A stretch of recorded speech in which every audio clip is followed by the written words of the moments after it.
지난 본문이었던 느헤미야 4장에서 이제 유다 백성들은 성벽 재건을 방해하는 대적들과 맞섰습니다. 그 대적은 이제 사마리아를 다스리던 산발락과 도비아였는데요. 그들은 성벽 재건이 자신들의 정치적 영향력을 약화시킬 것이다라고 우려를 해서 유다 백성들을 위협하고 성벽 재건을 방해했습니다. 오늘 이제 본문에서도요. 성벽 재건을 가로막는 대적이 등장하는데요. 근데 이번에 나타난 대적은 앞서 나타났던 산발락과 도비아와 같은 외부의 적이 아니었습니다. 이번에 나타난 대적은 내부의 적이었습니다. 본문 1절 말씀을 우리 함께 읽도록 하겠습니다. 그때에 백성들이 그들의 아내와 함께 크게 부르짖어 그들의 형제인 유다 사람들을 원망하는데, 느헤미야에게 그 유다 백성들이 원망하는 소리가 들려왔습니다. 그 원망의 이유가 2에서 5절에서 나오는데요. 이때 당시 유다 백성과 이방 민족 사이에는 이제 거래가 단절되었던 것으로 보입니다. 이방 민족들이 이제 성벽 건설을 가로막기 위해서 군사적 도발을 했지만 이게 통하지 않았고, 그래서 그 다음 방법으로 쓴 것이 경제적 보복이었기 때문에 그렇습니다. 지금도 보시면 현대 사회에서 국가 간에 수입이나 수출을 제한함으로써 경제적 보복을 하지 않습니까? 이때도 비슷한 일이 있었던 것 같습니다. 그래서 당시 유다 사회는 외부와 완전히 단절된 상태였기 때문에 같은 유다 백성들끼리 서로 돕지 않고서는 살아갈 수 없는 그런 상황이었습니다. 근데 현실은 녹록지가 않았습니다. 3절 말씀을 우리 함께 읽도록 하겠습니다. 어떤 사람은 말하기를 포도원과 집이라도 저당 잡히고 이 흉년에 곡식을 얻자 하고, 가뜩이나 녹록치 않은 현실인데 흉년마저 들고 말았습니다. 땅을 가지고 있는 사람도 먹을 것을 구하기가 어려운 시기였습니다. 흉년이라서 가뜩이나 힘든데 이때 뭘 같이 병행하고 있었냐면 성벽 공사를 같이 병행하고 있었기 때문에 이 백성들의 삶이 더더욱 힘들었습니다. 그러니까 어느 정도 상상이 되죠. 남자들은 성벽 공사를 하기 위해서 밭보다는 무기를 들고 공사 현장으로 갔고요. 가정마다 농사 지을 사람이 부족했을 겁니다. 그랬던 만큼 아내들, 여자들이 아마 많은 고생을 했었을 것으로 예상이 됩니다. 상황이 이렇다 보니까 흉년에 먹을 곡식을 얻기 위해서 밭과 포도원을 저당 잡히는 사람들이 있었습니다. 또 이제 4절에 보면 왕에게 세금을 바치기 위해서 밭과 포도원으로 빚을 내는 사람들도 있었다라고 얘기를 하고요. 또 밭과 포도원으로 빚을 내도 부족할 경우에는 어쩔 수 없이 자기의 자녀들을 종으로 파는 사람들도 있었다라고 얘기를 합니다. 그만큼 상황이 안 좋았던 거죠. 5절 말씀을 우리 함께 읽어보도록 하겠습니다. 우리 육체도 우리 형제의 육체와 같고 우리 자녀도 그들의 자녀와 같거늘 이제 우리 자녀를 종으로 파는도다. 우리 딸 중에 벌써 종된 자가 있고 우리의 밭과 포도원이 이미 남의 것이 되었으나 우리에게는 아무런 힘이 없도다 하더라. 유다 백성들이 체념 가득한 어조로 원망합니다. 하반절에서 이렇게 얘기하죠. 우리 딸 중에 벌써 종으로 팔린 아이가 있다. 게다가 우리의 밭과 포도원이 이미 남의 것이 되어서 우리에게는 아무런 힘이 없다. 여기서 아무런 힘이 없다라는 말은 문맥상으로 이런 의미죠. 종으로 팔린 자녀의 몸값을 치러서 그 자녀를 다시 집으로 데려오고 싶지만 그럴 만한 경제적 여력이 전혀 없다라는 겁니다. 근데 5절을 잘 보면요, 이 백성들의 원망이 느헤미야를 향한 것이 아니라는 것을 알 수 있습니다. 5절 전반절에 이렇게 얘기하죠. 우리 육체도 우리 형제의 육체와 같고 우리 자녀도 그들의 자녀와 같거늘. 그러니까 여기 보면 백성들이 그들이라고 부르는 사람이 있습니다. 그리고 5절 전체적으로 봤을 때 여기서 그들로 지칭된 사람들이 가난한 백성들의 밭과 포도원을 가져갔고요. 또 그들로 지칭된 사람들이 가난한 자들의 자녀를 종으로 데려갔다라는 것을 알 수가 있어요. 그럼 여기서 가리키는 그들은 누구를 말하는 걸까요? 6, 7절을 함께 읽도록 하겠습니다. 내가 백성의 부르짖음과 이런 말을 듣고 크게 노하였으나 깊이 생각하고 귀족들과 민장들을 꾸짖어 그들에게 이르기를 너희가 각기 형제에게 높은 이자를 취한도다 하고 대회를 열고 그들을 쳐서. 백성들의 원망과 부르짖음을 들은 느헤미야가 크게 분노했고요. 그 다음에 누구를 불러다가 책망을 하냐면요, 귀족들과 민장들을 불러다가 책망을 합니다. 그래서 알게 되죠. 백성들로 하여금 원망의 소리를 높이게 한 그들이 누구냐면 바로 귀족들과 민장들이었습니다. 그들이 어떤 식으로 했냐면 돈을 빌릴 수밖에 없는 상황에 놓인 이 가난한 사람들한테 높은 이자를 받고 돈을 빌려줬습니다. 그리고 그 빌린 돈을 기한 내에 갚지 못했을 때는 저당 잡았던 밭과 포도원을 몰수해 간 거죠. 근데 일찍이 하나님은 이스라엘 백성들에게 율법을 주시면서 뭐라고 말씀하셨냐면 동족에게는 뭐를 받지 말라라고 했습니다. 뭘 받지 말라고 하셨을까요? 이자를 받지 말라고 하셨어요. 레위기 25장 35에서 37절 제가 혼자 읽도록 하겠습니다. 내 형제가 가난하게 되어 빈손으로 내 곁에 있거든 너는 그를 도와 거류민이나 동거인처럼 너와 함께 생활하게 하되 너는 그에게 이자를 받지 말고 내 하나님을 경외하여 내 형제로 너와 함께 생활하게 할 것인즉 너는 그에게 이자를 위하여 돈을 구워주지 말고 이익을 위하여 내 양식을 구워주지 말라. 사실 이제 상식적으로 보면 기회 비용이나 뭐 화폐 가치를 따졌을 때 돈을 빌려줬으면 이자를 받는 것은 굉장히 당연한 일입니다. 근데 하나님은 같은 이스라엘 백성들끼리는 돈을 꿔줬을 때 이자를 받지 말라라고 말씀하시죠. 그러니까 이게 뭘 가리키는 거냐면 동족에게 돈을 빌려주는 1차적인 목적은 그 가난한 형제를 살리는 것에 있는 거지 이득을 얻는 것에 있지 않다라는 것을 가르쳐주고 싶어서 이렇게 말씀하신 겁니다. 가난한 동족에게 돈 꿔주는 것은 이익을 얻기 위해서가 아니야. 그 가난한 자를 살리기 위해서야 라고 하나님이 알려주신 거죠. 근데 귀족과 민장들은 율법의 정면으로 배치되는 일을 했습니다. 이자를 받았을 뿐만 아니라 높은 고리를 받았던 거죠. 유다 백성들, 형제들이 겪고 있는 나쁜 상황을 자신들의 부를 확장하고 축적하는 데 이용한 겁니다. 이 사람들이. 이들이 저지른 악행은 이게 다가 아니었습니다. 우리 8절 말씀도 함께 읽어보도록 하겠습니다. 그들에게 이르기를 우리는 이방인의 손에 팔린 우리 형제 유다 사람들을 우리의 힘을 다하여 도로 찾았거늘 너희는 너희 형제를 팔고자 하느냐 더구나 우리의 손에 팔리게 하겠느냐 하매 그들이 잠잠하여 말이 없기로. 이 8절 말씀을 뭐 읽으면 이해가 되시긴 하겠지만 좀 더 이해를 돕기 위해서 이제 쉬운 성경 번역으로 제가 다시 한번 읽어보도록 하겠습니다. 화면을 보시고 저는 읽겠습니다. 제가 혼자 읽겠습니다. 우리의 동포 유다 사람들이 다른 나라에 팔려갔지만 우리는 힘 닿는 대로 그들의 몸값을 치르고 데려왔소. 그런데 지금 여러분은 여러분의 동포를 팔고 있어. 우리가 우리 동포를 같은 동포에게 몸값을 받고 팔다니 이게 말이나 되는 일이요? 이방인들에게 팔린 동족들의 몸값을 치러서 데려왔지만 귀족들과 민장들은 그러한 자들을 다시 동족에게 종으로 팔아넘기면서 이익을 챙기고 있던 겁니다. 이건 참으로 악한 행동이죠. 하나님은 이스라엘 백성들도 가난할 때에는 종으로 팔릴 수 있다. 종으로 팔릴 수밖에 없는 극심한 가난 가운데 놓일 수 있다는 것을 아셨어요. 그래서 율법에 미리 이렇게 말씀하신 적이 있습니다. 신명기 15장 10에서 14절, 제가 13절이라 썼네요. 14절 제가 혼자 읽도록 하겠습니다. 내 동족 히브리 남자나 히브리 여자가 내게 팔렸다 하자. 만일 6해 동안 너를 섬겼거든. 7째 해에 너는 그를 놓아 자유롭게 할 것이요 그를 놓아 자유하게 할 때에는 빈손으로 가게 하지 말고 내 양무리 중에서와 타작마당에서와 포도주 틀에서 그에게 후히 줄지니 곧 내 하나님 여호와께서 내게 복을 주신 대로 그에게 줄지니라.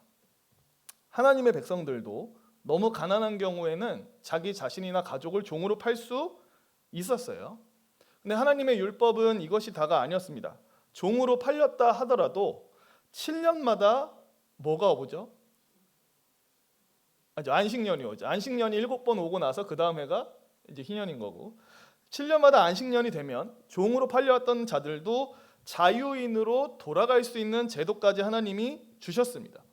특히 하나님이 이 종이었던 자가 자유인으로 돌아갈 때 주인한테 이렇게 하라라고 여기서 말씀하시죠. 뭐라고 말씀하시냐면 종을 자유인으로 내보낼 때 빈손으로 내보내지 말아라.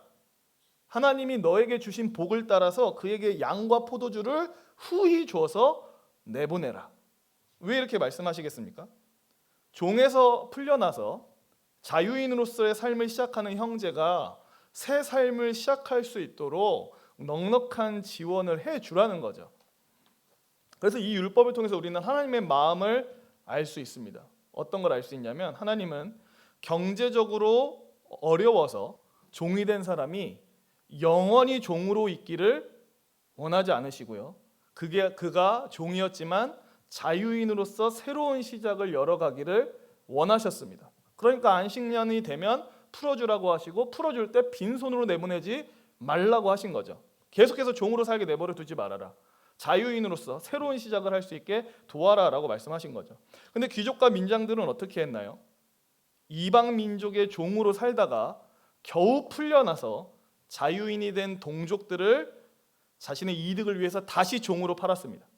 그것도 누구한테 팔았냐면 동족들한테 종으로 팔았어요. 종에서 자유를 얻은 동족을 다시 종으로 만들어서 종의 자리에 계속 머물게 한 거죠. 그러니까 보시면 알겠지만 이 귀족들과 민장들은요, 동족 형제들을 사랑의 대상이나 긍휼의 대상으로 보기보다는 그냥 철저하게 수익 창출의 대상으로 여겼던 겁니다. 온 형제들이 어려움을 인내하고 있던 이때를 내가 이 기회를 잘 사용하면 더 큰 수익을 낼 수 있겠네라고 생각해서 안 그래도 가진 것 없는 사람들의 모든 것을 다 빨아먹은 거죠. 근데 이게 남 얘기 같지가 않습니다. 오늘날 현실에서도 얼마든지 일어나고 있는 일이죠. 이들의 행동은 율법을 악의적으로 어긴 심각한 범죄였고요. 하나님 백성 공동체 전체를 공격하는 적대 행위와 같았습니다. 제가 설교 초두에 그런 얘기를 드렸죠. 지난 본문이었던 느헤미야 4장에서는 외부의 대적들과 싸우는 내용이 나왔다면 오늘 본문에는 내부의 적이 등장한다라고 말씀을 드렸습니다. 그래서 오늘 본문에 등장하는 이 성벽 재건을 가로막는 내부의 대적이 누군지 아시게 된 거죠. 누구죠? 귀족들과 민장들이 바로 이 내부의 적이었습니다. 이 귀족들과 민장들은 내부의 적으로서 성벽을 재건하는 백성들이 큰 원망에 빠지게 만들었을 뿐만 아니라 백성들의 사기와 삶의 의욕을 잃게 만들었고 마음이 다 죽어버리게 만들었습니다.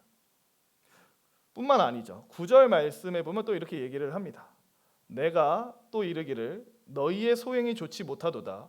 우리의 대적 이방 사람의 비방을 생각하고 우리 하나님을 경외하는 가운데 행할 것이 아니냐.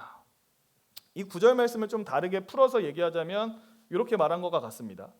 왜 우리가 지금 성벽을 재건하고 있는지 잊은 거냐? 우리는 하나님의 영광을 회복하기 위해서 이렇게 하고 있다. 근데 지금 너희는 뭐 하고 있는 거냐? 너희의 그 악한 행동 때문에 대적들이 우리를 비난하고 있다. 너희 때문에 우리를 넘어서 하나님의 이름에까지 먹칠을 당하고 있다라고 얘기를 합니다. 그러니까 실로 그렇죠. 이 귀족들과 민장들의 악행으로 말미암아서 이 사실을 만약 이방 민족이 알게 된다면 하나님 백성의 공동체를 비방할 게 뻔합니다. 그러니까 상상해 보면 뭐 이런 식으로 비웃었을 수 있죠.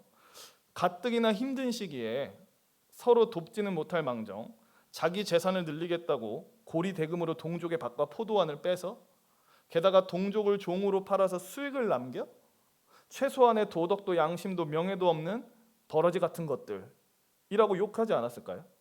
저런 것들이 자신들의 신을 위해서 성벽을 재건한다고? 코미디가 따로 없네 라고 하면서 조롱하지 않았을까요? 사실 오늘날도 여전히 탐심으로 말미암아서 하나님의 법을 어기고 교회와 하나님의 이름에 먹칠하는 일들은 사실 계속 일어나고 있습니다.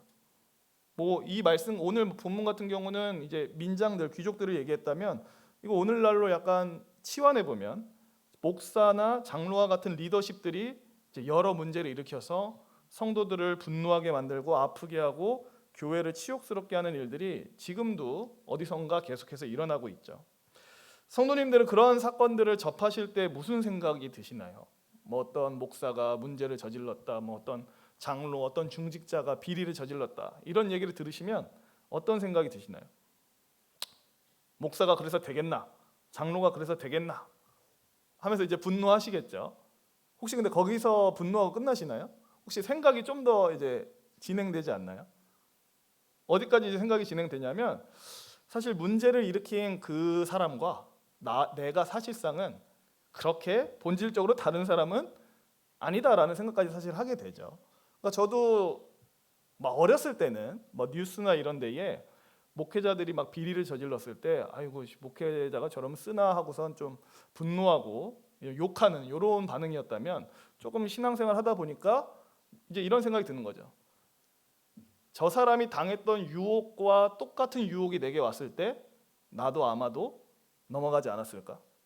지금이야 내게는 그런 유혹이 없었기 때문에 나는 이렇게 멀쩡한 것처럼 살고 있지만, 내가 저 언론에 나온 사람과 똑같은 상황에 처하면 똑같은 죄를 저지르고 하나님께 먹칠하지 않았을까라는 생각을 사실 하게 되더라고요. 오늘 본문에 나오는 이 귀족과 민장들의 죄와 사실 그 죄를 저지른 모습과 또 우리를 비교해 봤을 때 사실 우리도 크게 다르지 않다라는 것을 생각할 수 있습니다. 오늘 본문에 나오는 이 귀족들과 민장들이 저지른 죄는 뭐였냐면, 계속해서 말씀드렸지만 형제를 자기 유익의 도구로 사용하는 죄를 저질렀습니다. 이제 사랑이 완전히 배제된 채 사람을 그나 그녀로 보는 게 아니라 내 돈을 늘려줄 그것으로 여기는 죄를 저질렀죠. 근데 우리도 비슷한 죄를 저지를 수 있습니다. 뭐 얘기를 하자면 이런 죄죠. 교회의 형제와 자매들을 이제 사랑해요. 사랑하고 섬기는데, 그 사랑하고 섬길 때 우리 마음 한 구석에 내 만족과 유익을 추구하는 그러한 찝찝한 뭔가가 섞여 있을 수 있습니다. 그러니까 모든 사람이 그러니까 우리가 주변에 있는 어떤 교회의 형제와 자매들을 섬길 때 막 100% 이거는 나를 드러내기 위해서, 내가 이렇게 사랑 많은 성도야, 내가 이렇게 탁월한 성도야라는 거를 증명하기 위한 그 동기 100%로 뭐 누군가를 사랑하고 섬기는 사람은 사실 없어요. 근데 사실 사람의 마음 속에 누군가를 섬기고 사랑하고 좋은 것을 베풀 때 이게 순수한 마음으로 하는 건데도 마음 한구석엔 뭐가 있죠?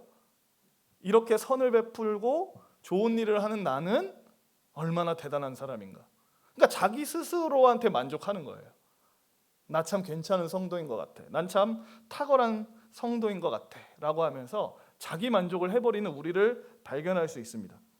그러니까 사실상 이것도 그거랑 똑같은 거예요. 이웃을 사랑하는 것처럼 섬기는 것처럼 보이지만 사실 그 사랑하고 섬기는 것조차 내 만족과 유익을 위해서 하는 거기 때문에 이것도 엄밀히 보면 다른 형제와 자매를 나의 유익을 위한 도구로 활용하는 것과 같습니다.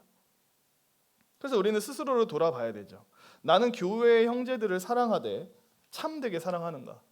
행여라도 내 만족과 유익의 도구로 은밀하게 활용하고 있진 않은가? 내가 과연 내 형제와 자매들을 사려 깊고 어진 마음을 가져서 인격체로서 존중하고 있는가를 우리는 돌아볼 필요가 있습니다. 다시 9절로 돌아와서 느헤미야는 귀족들과 민장들의 이 악한 소행이 어디서 비롯되었는지를 얘기를 하는데요. 9절 말씀 다시 한번 보시면 제가 이제 노란색으로 칠해 왔는데 이렇게 얘기를 하죠. 내가 또 이르기를 너희의 소행이 좋지 못하도다. 우리 대적 이방 사람의 비방을 생각하고 우리 하나님을 경외하는 가운데 행할 것이 아니냐.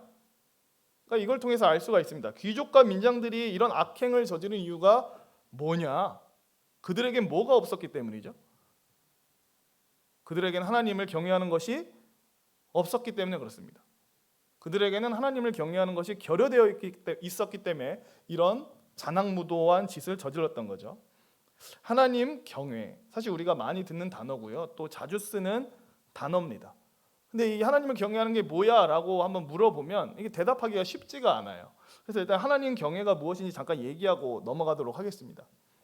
하나님을 경외한다 라고 할 때 이 경외라는 단어는 기본적으로 두려워하다라는 뜻입니다. 실제로 성경을 보면 하나님의 임재를 경험하거나 그분의 계시를 받은 사람들이 느끼는 감정이 두려움이에요. 이스라엘 백성들은 홍해를 가르신 하나님의 큰 능력을 지켜봤을 때 두려움, 곧 경외심을 느꼈습니다. 또 시내산에서 하나님께서 임재하시고 그 임재 가운데 음성으로 말씀하실 때 두려움, 곧 경외심을 느꼈습니다. 그럴 만하죠. 인간의 이해를 넘어서는 하나님, 어떤 범접할 수 없는 초월적 존재이신 하나님, 압도적인 위엄과 존재감을 지니신 하나님을 마주한 사람들이 그 하나님을 알게 됐을 때 느끼는 주된 감정은 두려움이었습니다. 너무 낯설고 이질적이고 이해를 아득히 넘어서는 존재 앞에서 자신이 하염없이 작아짐을 느끼면서 두려움을 느낀 거죠. 이처럼 경외란 하나님을 만난 자들, 그 만남으로 하나님을 알게 된 자들이 느끼는 신령한 두려움이다라고 말할 수가 있습니다. 또 경외는 이 두려우신 하나님을 향해서 굳은 신뢰를 갖는 것을 경외라고 얘기를 하는데요.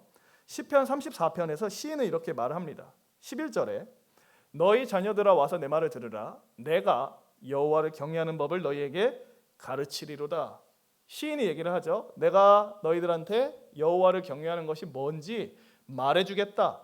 그러고서는 시편 34편 마지막 절인 22절에서 이렇게 말합니다. 제가 읽겠습니다. 여호와께서 그의 종들의 영혼을 속량하시나니 그에게 피하는 자는 다 벌을 받지 아니하리로다. 그러니까 이거 11절과 22절을 엮어서 생각하면 이게 이런 의미가 되는 거예요. 하나님이 우리 영혼의 구원자라는 사실, 그분이 우리의 피난처 되신다는 사실을 굳게 신뢰하는 것이야말로 여호와 곧 하나님을 경외하는 것이다 라고 얘기를 하는 거죠. 그래서 경외란 무엇이냐? 하나님을 두려워하는 것뿐만 아니라 그 두려우신 하나님을 신뢰하는 것이 경외다. 한 가지가 더 있습니다. 잠언 8장 13절 말씀 우리 함께 많이 피곤하신 것 같은데요. 한번 힘을 내서 뭔가 약간 살짝 덥지는 않은데 뭔가 공기가 뭐라 해야 될까요? 잠 잘 오는 공기라고 해야 되나요? 잠언 8장 13절 우리 함께 읽도록 하겠습니다. 여호와를 경외하는 것은 악을 미워하는 것이라 나는 교만과 거만과 악한 행실과 패역한 입을 미워하느니라. 잠언 기자는 뭐라 얘기합니까? 여호와를 경외하는 것은 악을 미워하는 모습으로 나타난다 라고 얘기합니다. 하나님을 향한 경외는 마음속 은밀한 곳에 보이지 않게 숨어있지 않아요. 우리가 만약 정말로 하나님을 경외한다면 이 경외심은 숨어있지 않고 구체적인 행실로 나타나게 돼 있습니다. 이 잠언 읽은 것을 인용하자면 교만, 거만, 악한 행실, 패역한 입을 미워하는 모습으로 나타나게 돼 있어요. 뭉뚱그려서 얘기하면 여호와를 경외하는 것은 하나님을 향한 순종으로 드러난다라는 겁니다. 그래서 정리하자면 하나님을 경외하는 게 뭐냐? 하나님을 알고 그분을 두려워하는 것, 이 하나님을 신뢰하는 것, 그리고 이 하나님께 순종하는 것, 이 전부를 포함하는 것이 바로 경외다라고 말씀드릴 수 있을 것 같습니다.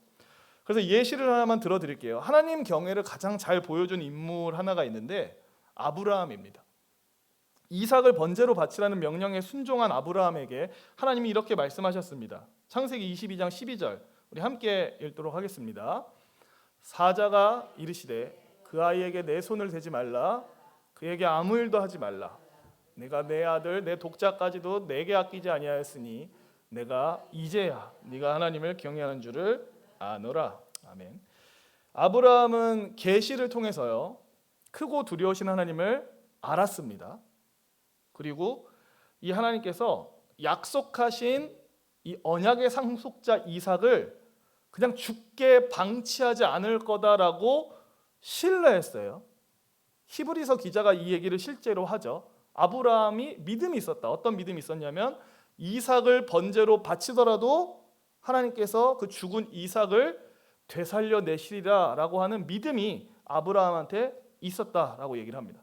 그러니까 아브라함은 하나님을 알았고 그 하나님이 약속대로 자신의 아들을 죽이지 않고 되살리실 거다라고 신뢰했죠. 뿐만 아니라 아브라함은 아들을 바치라는 하나님의 말씀에 그대로 순종했습니다. 그리고 그 순종의 끝에 하나님이 말씀하시죠. 이제야 네가 하나님을 경외하는 줄 아노라. 그러니까 이게 풀어서 얘기하면 이런 의미인 거예요. 아브라함아, 너는 나를 알고 두려워하며 나를 신뢰했고 또한 내게 순종했다. 이것으로 말미암아 나를 향한 너의 경외가 증명되었느니라. 하나님을 알고 두려워하고 그분을 신뢰하고 그분께 순종하는 이 모든 게 다 나타났을 때 하나님이 말씀하시기를 이제야 네가 나를 경외하는 줄 알았다라고 말씀하시죠. 그래서 여호와 경외라는 것은 이 세 가지 개념을 그냥 다 생각하시면 좋을 것 같습니다. 근데 오늘 본문의 귀족들에게 그리고 민장들에게는 이러한 경외가 없었던 겁니다. 하나님을 두려워하는 것도 없었고요. 하나님을 신뢰하는 것도 없었고 그분의 말씀에 순종하는 것 역시 없었습니다. 그런 그들은 형제 사랑을 실천하기는커녕 탐심을 따라서 형제들을 수익 창출의 도구로 여겼습니다. 근데 반면에 느헤미야는 이들과 대조되게 여호와를 경외하는 게 뭔지 오늘 본문에서 잘 보여주는데요. 본문 14절 15절 말씀 우리가 함께 읽도록 하겠습니다. 또한 유다 땅 총독으로 세움을 받은 때 곧 아락사스다 왕 제20년부터 제32년까지 12년 동안은 나와 내 형제들이 총독의 녹을 먹지 아니하였느니라. 나보다 먼저 있었던 총독들은 백성에게서 양식과 포도주와 또 은 40세겔을 그들에게서 빼앗았고 또한 그들의 종자들도 백성을 압제하였으나 나는 하나님을 경외함으로 이같이 행하지 아니하고. 느헤미야가 얘기를 하죠. 자기 이전에 이 예루살렘을 다스리던 총독들은 양식, 포도주, 은 40세겔을 때마다 걷어서 자신의 부를 축적했다. 하지만 나는 총독의 자리에 있었던 지난 12년 동안 총독으로서 마땅히 받아야 될 총독의 녹, 바꿔 얘기하면 총독의 음식을 받지 않았다라고 얘기를 합니다. 본문 18절 읽지는 않았지만 18절 끝에서 말하기를 내가 총독의 녹을 요구하지 않았던 것은 이 백성의 부역이 무겁다라는 것을 알았기 때문이다라고 얘기를 합니다. 느헤미야가 이렇게 행동할 수 있었던 이유가 뭘까요? 왜 총독으로서의 그 당연한 권리를 포기할 수 있었을까요? 우리가 방금 읽었던 15절 끝에 보면 이렇게 말하죠. 나는 하나님을 경외함으로. 느헤미야는 크고 두려우신 하나님을 알았고요. 그분을 신뢰했고 그분의 율법에 순종했습니다. 그러니까 경외함이 이렇게 다 나타난 거예요.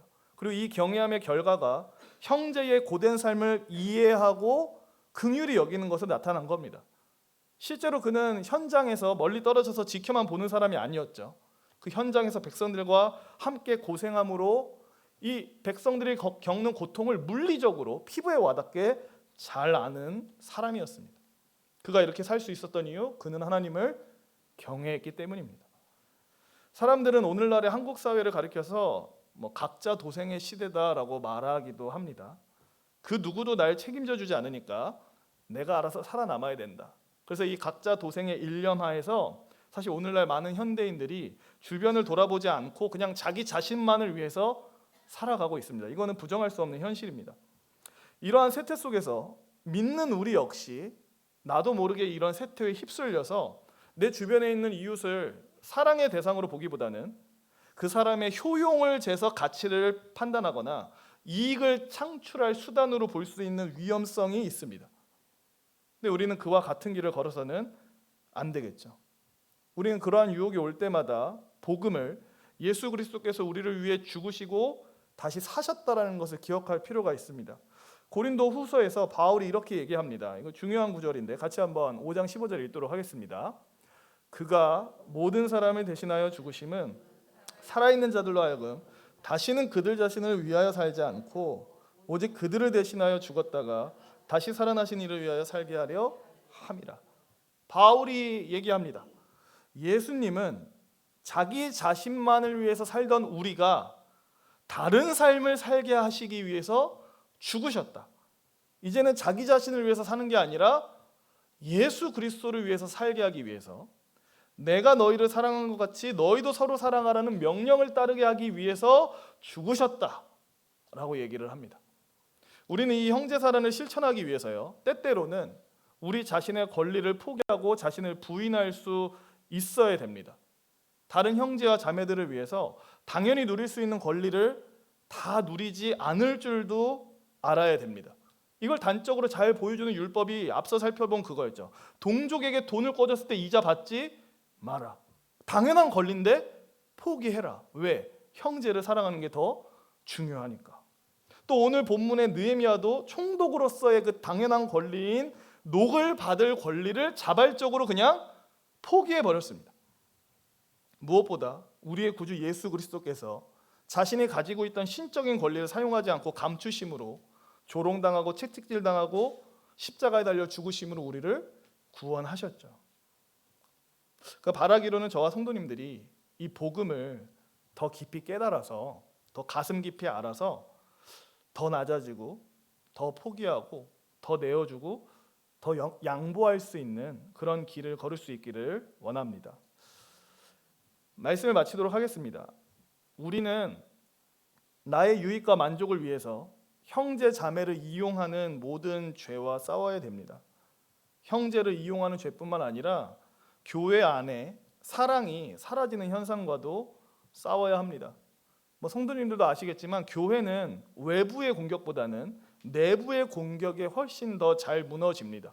역사를 봐도 외부의 핍박, 박해가 오면 교회는 약해지지 않아요. 오히려 성도들끼리 연합하고요, 믿음이 견고해집니다. 근데 내부에서 흔들고 공격하기 시작하면 공동체는 곧잘 무너지는 것을 보게 됩니다. 우리 공동체 안에 사랑이 없어질 때 이상히 여길 수 있어야 됩니다. 저도 말씀을 준비하면서 새삼스럽게 생각하지만 내 안에 형제 사랑이 없어져 갈 때도 놀랄 수 있어야 되겠다라는 생각이 들었습니다. 성도님들은 어떠신가요? 교회 안에 있는 지체들을 봤을 때 그들을 향해서 사랑의 감정이 있으신가요? 아니면 그냥 지나가는 사람 1, 사람 2, 그냥 동네 아저씨만도 못한 그런 존재로서 인식되시나요? 만약에 후자, 그들이 사랑의 대상으로 보이지 않고 그냥 사람 1, 사람 2 이 정도로 보인다면 사실 그거는 나를 사랑하신 예수님에 대한 사랑, 경외, 믿음이 내 안에 많이 죽었다라는 증거이기도 합니다. 그러니까 저는 좀 찔리더라고요. 나는 과연 우리 교회 안에 있는 성도님들을 사랑의 대상으로 보는지, 사람 1, 2, 3, 성도 1, 2, 3으로 보는지. 근데 저도 후자에 가깝다는 생각이 들면서 내 안에 있는 복음에 대한 어떤 이해, 또 그리스도에 대한 사랑과 경외, 믿음 많이 죽어 있구나라는 생각이 들었습니다. 성도님들은 어떠신지 모르겠습니다. 또한 무엇보다도 저와 성도님들 모두가 하나님 경외하기를 회복할 수 있기 원합니다. 크고 두려우신 하나님을 알고요, 그분을 신뢰하고 그분께 순종함으로 형제 사랑의 열매를 맺을 수 있기 원합니다. 저와 성도님들 모두가 하나님을 경외하고 또 그분의 영광을 위해서 형제의 사랑에 순종하는 그런 복된 인생들 되시기를 주님의 이름으로 축원합니다.